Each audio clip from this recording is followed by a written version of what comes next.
1947 ജമ്മു കാശ്മീരിൻ്റെ ഭരണാധികാരിയായിരുന്ന മഹാരാജ ഹരി സിംഗ് തൻ്റെ പ്രദേശം ഒരു സ്വതന്ത്ര രാഷ്ട്രമാക്കാനാണ് ആഗ്രഹിച്ചത്. പാകിസ്ഥാനെ പിന്തുണക്കുന്ന ചില ഗ്രൂപ്പുകൾ കാശ്മീരിൽ അന്നേ കലാപങ്ങൾ സൃഷ്ടിച്ചു തുടങ്ങി.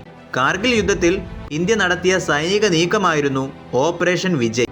ഇന്ത്യൻ കരസേന, വ്യോമസേന, നാവികസേന എന്നിവ സംയുക്തമായി നടത്തിയ ഈ ദൗത്യത്തിലൂടെ ഇന്ത്യ പാകിസ്ഥാനെ നിലം പറ്റിച്ചു. അതിനുശേഷം അവർ ഇന്ത്യയുമായുള്ള നേരിട്ടുള്ള യുദ്ധങ്ങൾ ഒഴിവാക്കി. പിന്നീടായിരുന്നു ഭീകരവാദത്തിൻ്റെ തുടക്കം. കുറച്ച് വർഷങ്ങൾ പിന്നിട്ട് കഴിഞ്ഞപ്പോൾ പാകിസ്ഥാന്റെ ഭീകരാക്രമണങ്ങളുടെ രീതി ആകെ മാറി തുടങ്ങിയിരുന്നു. പഹൽഗാമിലുള്ള ബൈസരൻ താഴ്വരയിൽ വിനോദസഞ്ചാരികളെ ലക്ഷ്യമിട്ടാണ് പാകിസ്ഥാൻ തീവ്രവാദികളുടെ ആക്രമണം. ഹിന്ദുക്കളെയും മുസ്ലിങ്ങളെയും ഇസ്ലാം കലിമ ചൊല്ലിപ്പിച്ച് തിരിച്ചറിഞ്ഞു ശേഷം പുരുഷന്മാരെ മാത്രം ലക്ഷ്യമിട്ട് ആക്രമിച്ചു. സ്ത്രീകൾ തങ്ങളെ കൂടി കൊലപ്പെടുത്താൻ ആവശ്യപ്പെട്ടപ്പോൾ നിങ്ങൾ മോദിയോട് പോയി പറയൂ എന്നായിരുന്നു അവരുടെ മറുപടി.